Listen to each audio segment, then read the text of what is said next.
Number, number মানে বচন। Number দু প্রকার, সিঙ্গুলার নাম্বার বা একবচন, প্লুরাল নাম্বার বা বহুবচন। আগে বলিনি, এটা ক্লাস 5-6-এর স্ট্যান্ডার্ডের জন্য। West Bengal board of secondary এডুকেশনের অন্তর্গত যে বইগুলো রয়েছে সেইখান থেকে উদাহরণ নিয়ে নাম্বারটা আমি করেছি। নাম্বার মানে বচন, নাম্বার দুই প্রকার, singular and plural. Singular, plural. Singular থেকে প্লুরাল করার কয়েকটা নিয়ম আছে। প্রথমত এস যুক্ত করে, এই যে যেমন book, books, bat, bats, kite, kites, prince, princess.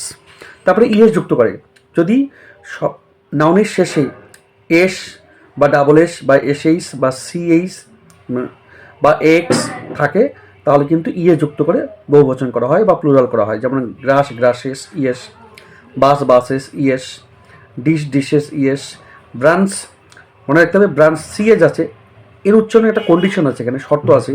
CH থাকলেই শুধু ইএস হবে তা না, সিএস যদি সিএইচ এর উচ্চারণ যদি চ হয় তাহলে কিন্তু ইএস হয়। যেমন branch, branches, box, boxes.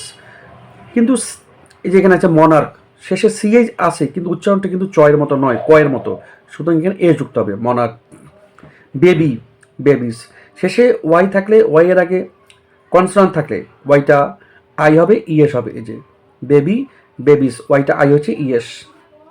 Lip, এই যে শেষে এফ থাকলে এফটা ভিইএস হবে, এই যে লিপ, লিপস।